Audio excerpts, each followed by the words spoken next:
Hallelujah. Panginoon, maraming salamat po sa gabi na ito. Muli, samahan niyo po kami sa aming pagulay-bulay ng iyong salita at patuloy po kaming samahan sa lahat ng mga gawain po namin, Lord. Patutbayan mo ang lahat ng aming gagawin, Lord God. And Lord, dalangin po namin sa oras na ito, Lord. Buksan mo mga puso't isipan namin, Lord God, na maunawaan po namin ang salita mo sa gabi na ito, Panginoon, Lord God. At ito po ay tunay na magbigay ng kalakasan sa bawat isa sa amin, Lord God. Gabayan mo po kami sa oras na ito, Lord, at pangunahan kami, Lord, patuloy na madama po namin ang iyong presensya, Lord God, sa usapan na ito, Panginoon Lord God. Maraming salamat po sa pangalan ni Jesus. Amen. So, para po sa atin po, no, tayo, mga lingkod po ng Diyos, no, bawat isa po sa atin tinawag. Amen? So, hindi po para sa pangsarili or hindi sa para sa kaginhawaan, kundi para po sa katapatan ng bawat isa po sa atin. No? Sa kabila po ng pagod, no, hamon, minsan kakulangan, no, ang ating pong paglilingkod ay hindi kailanman nasasayang, no, sa paningin po ng Diyos. Huwag po tayong mawalan ng sigla. And patuloy po nating pagbutihin o mas lalo pang lumalim yung ating relasyon sa Panginoong Diyos, no? At maging sa bawat po isa sa atin, no, kailangan meron po tayong bawat isa po sa atin meron po tayong pagkakaisa, no, sa panalangin, no? Tapos meron may kababaang loob, no, para mas ma, mais, mas, may saayos natin yung ating relasyon sa Panginoong Diyos, no? Hindi po para sa pangalan, kundi para po sa kaluwalhatian po ng Diyos. Amen? So, alam ko po na hindi tayo perpekto, ngunit tapat po ang Diyos na tumawag po sa atin, no? Dahil sa Kanya po nanggagaling yung ating mga kaalaman, yung lakas natin, yung karunungan natin, at yung direksyon na kanyang itinuturo na dapat nating lakaran.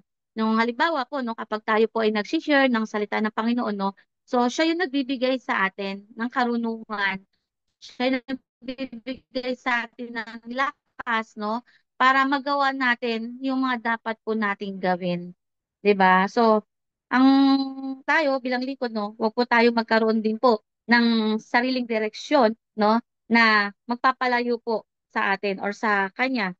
Okay? Yung baga, yung pansarili, yung ating uunahin. So, bawat sa atin na kilala po ng ating Panginoon Diyos, no? Alam niya po yung takbo ng isip natin, yung mga binabalak natin, no? Amen? So, binasa po natin kanina sa 1 Corinto 15 verse 58, sabi po doon, 'di ba? Magpakatatag kayo at huwag matinag. Amen? So, bakit po kailangan magpakatatag, 'di ba? Like, sa buhay po ng tao, no, puno tayo ng mga pagsubok, mga problema, may mga sakit, no, sa pangangatawan, sa health, 'di ba? Mga problema sa trabaho, problema sa pamilya, sa pagkabigo, 'di ba? O sa mga kalamidad po natin, no? At ilan po 'yan, no, lang sa mga binanggit ko na mga problema na kinaharap po ng karamihan, no? Marami pong problema, no? Alam ko bawat isa po sa atin ay humaharap din sa mga iba't ibang uri ng pagsubok, 'di ba? So, ang layunin po or yung layunin ng salita po na binasa po natin, no, tayo po ay pinapaalalahanan, no, na ang bawat isa po sa atin na kailangan maging matatag. Hindi dahil sa sarili lang nating lakas, kundi dahil sa biyaya na nagmumula po sa Panginoong Diyos. Amen? So, ano po ba yung kahulugan ng magpakatatag, huwag matinag? So, mula po sa salitang tatag, no, ibig sabihin po nito, hindi tayo dapat madaling matinag, hindi tayo dapat madaling bumigay, di ba?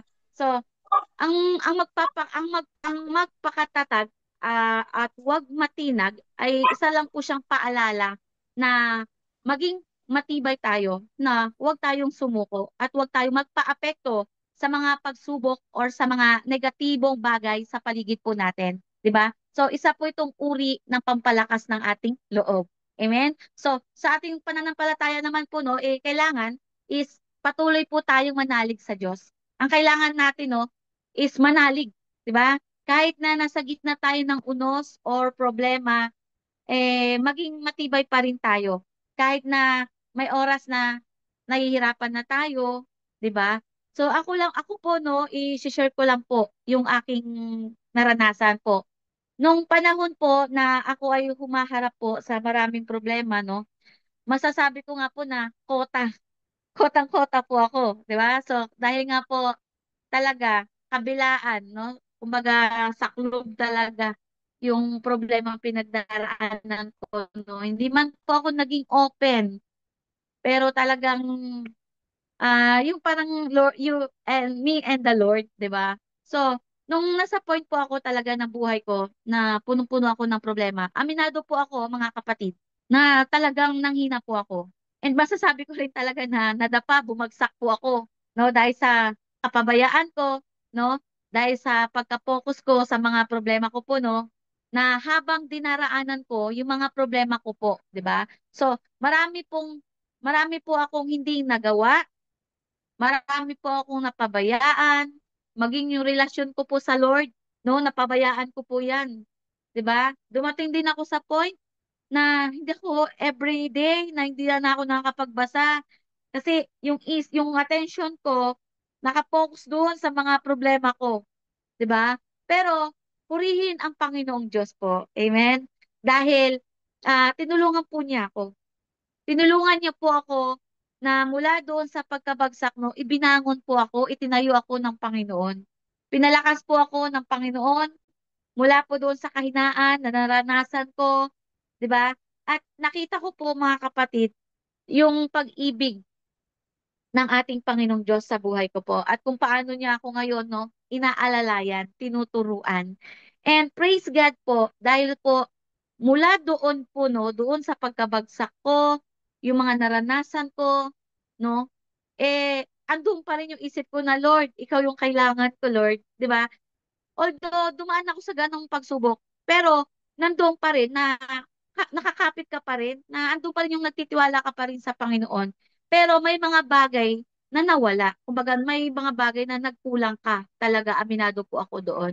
And nung panahon po talaga na talagang ginawa ko lang talaga is ito po yung ginawa ko. Siyempre, hindi ko po alam kung meron man po sa atin, no, baka mayroong nakakaranas po na panghihina, kaya ko naman po isinishare yung naranasan ko po din, no, na talagang masasabi ko talaga na nagpabaya ako talaga, yung nag-aksaya ako ng oras, ng panahon. Pero purihin ang Panginoon dahil hindi niya po hinayaan na magpatuloy po ako doon. So, nasa tao pa rin talaga kung ikaw ba talaga is magbabalik sa Panginoon. No, nasa tao kung hahayaan mo na lang na malugmok ka sa pinagdaraanan mo, malugmok ka diyan sa nararanasan mo ngayon, 'di ba? Sa mga nararanasan mo mga problema. So nasa sayo talaga, nasa tao po talaga 'yan. Pero kung hindi ka hakbang na lalapit na ibibigay mo lahat sa Panginoon, yung mga pinagdaraanan mo, maaaring malugmok ka sa isang tabi, no? Talagang hindi mo na mararamdaman na talagang inuunti-unti ka na talaga ng kaaway. So, yun po, ganun po kasi yung nangyari po sa akin. Kaya nga, marami po akong naging desisyon na hindi tama, no? Kasi nga po, iba yung naramdaman ko, 'di ba? Kumbaga, negative yung naramdaman ko, negative yung naging ah emotion ko, 'di ba? So kapag ang negative, hindi maganda emotion mo, ang magiging resulta po nun, hindi rin po maganda, 'di ba? So purihin ng Panginoon, ang ginawa ko po talaga is talagang lumapit ako sa Lord and hiningi ko ng tawad lahat ng mga pagkukulang ko sa Panginoon at humingi ako ng tulong na tulungan niya ako na mapagtagumpayan ko kung ano man po yung naranasan ko. And purihin ng Panginoon, no? Dahil talagang tapat ang Panginoon sa bawat isa po sa atin, no? Nakita ko yung katapatan ng Panginoon. At nung binalik ako, no, nung bumalik po ako, yung talagang, Lord, gagawin ko to lahat. Babalik po ako, Lord. Yung mga napabayaan ko, babalikan ko to mga to, di ba? So, nung binalik ako ng Panginoon, grabe, iba, parang nag-level up. Ni-level up ka talaga ng Panginoon, no? Kasi po, share ko lang, nung kami po ay napunta sa Masbate, sa Calao, sa Sorsogon po, no? Actually, hindi ko po talaga akalain na makakapunta po ako. Pero, kasi, naalala ko lang, nung si Pastor Next, nagbanggit po siya na, pero hindi niya sinabi na pupunta ako ng, ano, ng Sorsogon, hindi niya po sinabi. Basta naalala ko lang, dahil nga sabi ko kay Pastor Next, Pastor, okay lang Pastor Dave, nagkukwento lang po muna ako ha. Ano po, ano ko po yun, nung bata po kasi ako, dream ko po yun na makasakay talaga ng eroplano. Is talagang first time ko lang talaga na makasakay talaga ng eroplano. Dapat last year, makakasakay ako ng eroplano pero hindi po natuloy po yun. And nung sinabi ni Pastor Next na, Ate, 2025, sabi niya makakasakay ka ng airplane. So, talaga, Pastor. So, yun lang naman yung sinabi ko po. Then, nung yun nga po, kinausap po kami ni Pastor Dave at kami nga po yung representative ng JCM Olonga po na pinapapunta po sa Calao and ay sa Sorsogon sa Masbate po, no? And eto po mga kapatid, share ko lang. Nung nakasakay na po ako sa eroplano, talagang nalula po ako. Pero nung natapos na yung lula po na yun, umiyak po ako. Umiyak ako sa tapat ng bintana. Kasi po, sinabi ko sa Lord na, Lord, dati, dream ko lang, pangarap ko lang na makasakay sa airplane. Ngayon, eto na, nakasakay na po ako sa airplane. And talagang umiyak ako at nagpapasalamat ako sa Panginoon. Kasi pinaranas niya yung pangarap ko, kumbaga nangyari yung dream ko na makasakay ng airplane. And umiyak pa po ako lalo nung nakita ko yung creation ng Panginoon na, wow, Lord, ang ganda-ganda. Alam niyo po yun? Talagang umiyak po ako. Tapos, nung tumitingin ako sa itaas, yung parang feeling ko, kunti na lang, makabot ko na si Lord. Yung gano'n yung tipo, yung pakiramdam po, di ba?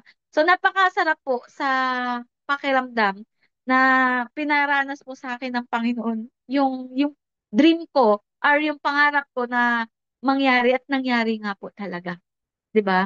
So, after po no, no, mga kapatid, pagdating sa Sorsogon, purihin ng Panginoon, sabi ko nga po kay Mama Tess, Mama Tess, kalooban po ng Panginoon na madala tayo dito. Kasi iniayos po ng Panginoon yung mga dadatnan namin, yung tutulugan po namin.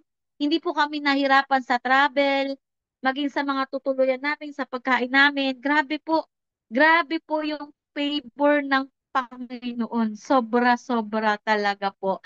And maging po yung nakapunta rin po kami kay La Pastora Lalen, no? Nung before po kami nagpunta kay Pastora Lalen, may nangyari po kasi mga kapatid. So, bago po kami umaalis sa place po, or bago kami pupunta sa ibang lugar, nananalangin po kami ni Mama Tess. Ito po, i-share ko lang po ito. Habang nagpre-pray si Mama Tess, nandun po kami sa loob ng kwarto. Pares kami nakapikit. Then, habang nagpre-pray si Mama Tess, meron po akong nakita na parang vision na daanan po siya, highway po siya, na pakurb. Then, may mga nakita po ako na sa gilid nun, may mga puno na marami, as in marami siyang puno. Yung puno po na yun, na parang masisigla, yung bagang mga madahon po siya. Then, nung tinitignan ko lang po siya nun. So, syempre, first time po nangyari sa akin yun, and wala po akong idea sa ganun. Ngayon, nung nakadilat na po ako, nabanggit ko po yata kay Mama Tess kung na may nakita ako Mama Tess. Tapos sabi ko nga po, nag-pray ako. Sabi ko, Lord, ano po ba nakita ko ba ito? Vision mo ba ito? Or baka naman, imagination ko lang po ito. So, yun po yung sinabi ko po no, kay Lord. Kung sa iyo po to, Panginoon, paunawa niyo po sa akin kung ano pong ibig sabihin po nitong pinakita mo na ito. Ngayon po, nung habang nagbabiyahe kami, so, like, kasi gusto ko po ng sagot eh. So, ginawa ko po habang nagbibiyahe kami, tingin ako ng tingin. Kasi, inahanap ko yung nakita ko, kung ano yung itsura, kung ano yung mga puno. Inahanap ko siya sa daan, baka ito yun, ito yun, ito yun. So, wala, basta nakatingin lang po ako hanggang nakakapunta na kami kila Pastora Lalen po, no? And yun po, praise God. Kasi doon po kami nag-dinner sa bahay po ni Sister Witang, sa magulang po ni Pastora Lalen. So, kumakain lang po kami noon ng mga oras na yon. So, hindi ko akalain na alam niyo po yun, yung parang bigla na lang talaga na kwento ako ng kwento. Pero yung kinukwento ko po, is salita po ng Panginoon na dire-diretso po as in. So, first time din po nangyari po sa akin yun. Natapos, may nangyayari din po sa akin na kapag nag-share po ako, tapos nagte-testimony, yung pakiramdam ko po na parang kumakapal po yung pakiramdam ko. Tapos kakaiba na as in yung katawan ko parang pakiramdam ko kumakapal po siya. So ilang beses po yan na nangyari, yung mga ganong situation po, no. And praise God, kasi po talagang damang-dama namin yung mga oras na yung gabi na yon nung yung si Lord, yung presence ng Panginoon na kahit napakasimple lang na hapunan, si Lord pa rin yung pinag-uusapan, 'di ba? So yun, yung may mga bago or mga bago pa lang, kumbaga first time ko pa lang talaga na nararanasan po itong mga ito, 'di ba? Hanggang sa pagdating nga po no sa Masbate, ay grabe po. Grabe po yung nung una, sabi ko, bakit mga bata lang ang mga bisita? Tapos sabi ko, ah, parang nung una, hindi naman po ako nadismaya. Kumbaga sabi ko, mga bata pala karamihan po dito sa Masbate. Sabi ko pa kay Mama Tess. And alam niyo po, nung dumating na yung mga 9 or past 9, ayun, mga nagsidatingan na po yung mga tao, tsaka ang dami po talaga na na umattend nung araw na po yun. And talagang maraming pinaranas ang Panginoon po. Sobra-sobra, kaya talagang nakaka-amaze yung ginagawa ng Panginoon. So sa bawat isa po sa atin, mga kapatid, may mga oras na tayo po no, pinanghihinaan, may mga problema tayong pinagdaraanan, 'di ba? So kung ako po, naranasan ko po na malugmok po ako sa problema, pero ang kailangan po natin, umalis po tayo doon. Huwag nating iposisyon yung sarili natin doon sa mga problema na yon, kundi iposisyon po natin yung mga sarili po natin kung saan nagpo-flow po yung anointing ng Panginoon o ng Espiritu, 'di ba, ng Holy Spirit. 'Di ba? Dahil meron pong ginagawa ang ating Panginoong Diyos. Amen po. So, may mga time, 'di ba, na nakakaranas din po tayo, 'di ba? Nang minsan natatakot tayo, nalulungkot tayo, 'di ba? Pero hindi po kung nararanasan man po natin 'yon, hindi po 'yun dapat ang maging dahilan para tayo ay sumuko na, 'di ba? So, sabi nga po, bakit kailangan nating magpakatatag, 'di ba? So, doon po sa Scene 33, no? Sabi niya po doon, sinabi ko to sa inyo upang kayo magkaroon ng kapayapaan sa pakikipag-isa sa akin. Magdaranas kayo ng kapighatian sa mundong ito, ngunit tibayan ninyo ang inyong loob na pagtagumpayan ko na ang sanlibutan. Amen?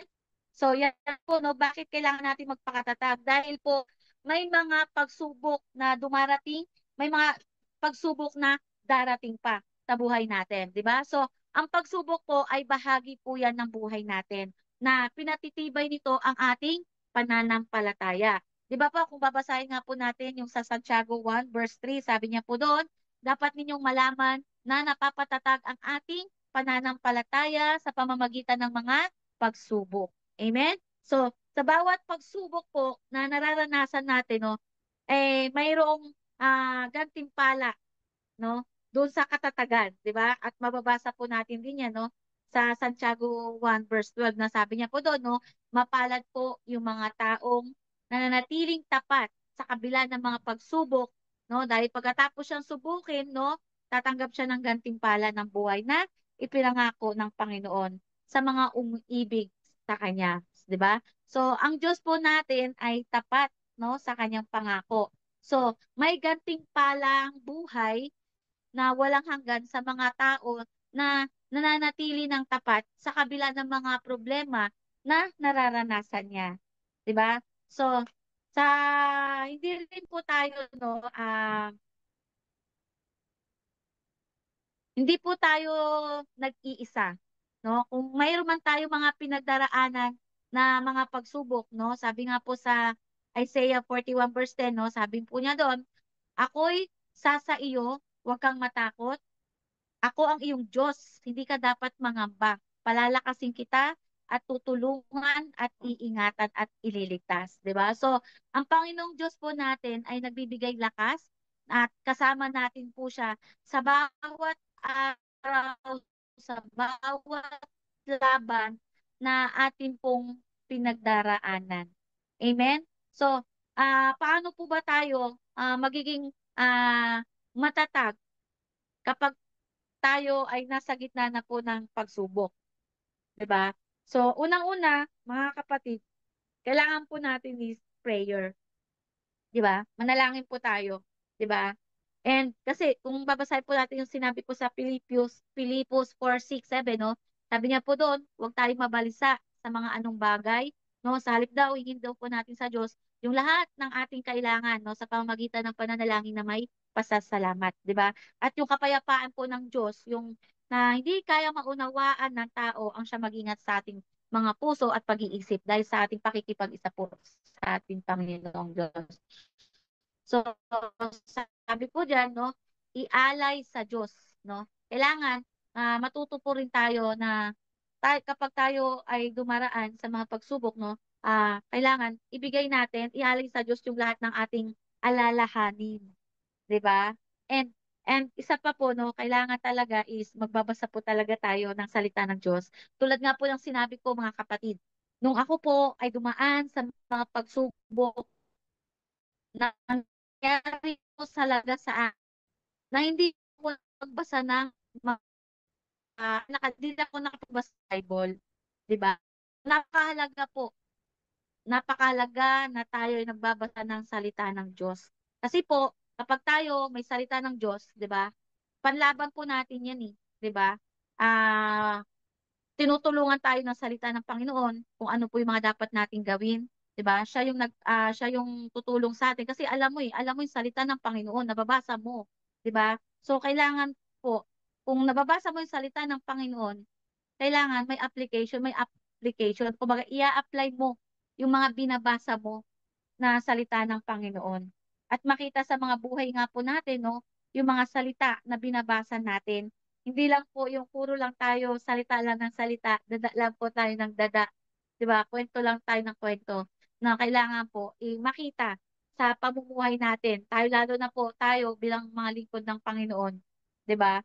So makita sa mga buhay na talaga natin si Kristo ang nasa atin, 'di ba? So and isa pa po, kailangan, no, manatili po tayo nakakonek, no, sa simbahan ng ating Panginoon. Kumbaga sa katawan ni Kristo, yung simbahan nga po, no, na yun nga po, yung sa gawain, no, ng Panginoon. And syempre, yung magpapatibay sa atin yung bawat isa po sa atin, no, yung palakasin natin, kung mayroon tayong kapatiran na nanghihina, no, talaga kailangan po talagang alalayan. Kasi kapag walang alalay or yung tao na dumaranas ng problema, ito po kasi yung na-observe ko po talaga. Kapag ang isang tao na may problema at nakikita niya na parang walang sumusuporta, walang umaalalay sa kanya, no?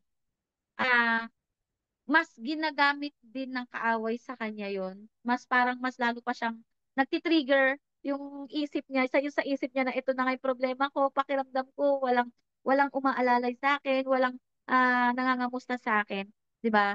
So, kailangan po tayo bilang mga lingkod ng Panginoon, yung discernment natin na maramdaman natin yung mga tao, kung sino ba yung tao na yun, na nangangailangan, no, ng attention, nangangailangan na para sila ay alalayan, palakasin, di ba? So, kailangan meron po tayo noon na ma-discern po natin kung sino po yung mga kailangan nating tulungan, alalayan, 'di ba? So kailangan 'di ba 'no, kailangan na sikapin din natin gisingin mo damdamin ng bawat isa 'no, sa pamamagitan ng pagmamahal natin sa kapwa o saka sa paggawa po natin ng mabuti sa mga kapatiran natin, 'di ba? So kailangan po mga kapatid din 'no, maging handa po tayo. So magpakatatag po tayo sa ating pananampalataya, maging mathang at magpakatibay po tayo. Amen po. So sa lahat po ng mga problema na dumaraan sa bawat isa po sa'tin, may season. Hindi kung halimbawa season mo na halimbawa po ako 'no, season ko na nahirapan ako talaga nung nawala yung magulang ko. So season ko nung pagkamatay ng magulang ko, 'di ba? Pero hindi habang panahon yung season yun na yun, mananatili yun, hindi po. After ng season na yun, ibang season na naman yung mararanasan mo, 'di ba? Ibang season hanggang, iba-iba, eh. Kumbaga ngayon nahihirapan ka, after ng paghihirap na 'yan, napagtagumpayan mo na 'yan, next, ibang level. Kumbaga bawat isa po sa atin nile-level up po ng ating Panginoon. Amen po. So, bawat isa po sa atin hinihikayat tayo ng Diyos na magpakatatag po tayo, hindi hindi dahil sa kaya natin, okey, kundi dahil kasama po natin ang ating Panginoong Diyos, 'di ba? So, panatilihin po natin yung ating pananalig 'no, kahit na anumang bagyo o, ah may Diyos po tayo na matibay na kanlungan, 'di ba? Kaya make sure lang po na lagi po tayo naka-align kung saan yung kalooban ng Panginoon at hindi doon sa nais nating gawin. Amen po. So, yun lang po. Hallelujah. Praise God. Thank you, Lord Jesus. So, yun lang po mga kapatid. Sige po tayo po ay manalangin. Hallelujah. Thank you, Jesus. Panginoon, tulungan mo po kami na maging matatag, masipag, at tapat sa iyong gawain, Lord. Paalalahanan mo kami na ang lahat ng aming ginagawa ay para sa iyo at may kahulugan na gantimpala, Lord God. Dalangin po namin na patuloy kang kumilos sa buhay ng bawat isa sa amin, Lord God. Ituro mo sa amin yung mga dapat pa po namin gawin, Lord. At kung may mga kapatiran po kami, mga kapatid po kami na naririto, Panginoon, na dumaranas ng mga iba't ibang uri na pagsubok, Panginoon Lord God. Patuloy nga po, Lord God, na ikaw ang magbigay ng kalakasan, Lord, sa lahat ng pangangailangan nila, Lord. Ikaw magbigay ng kasagutan, O Lord God. Lord, ikaw lamang ang aming Diyos at wala na pong iba, Lord God. Nagpapasalamat kami sapagkat patuloy na ang presensya mo ay nararanasan ng bawat isa sa amin, Lord God. Maraming salamat po, Panginoon Hesus, sa gabi na ito, Lord. Lahat ng po ng papuri, Lord, sa iyo lamang po namin binibigay. Sa pangalan ni Jesus, Amen.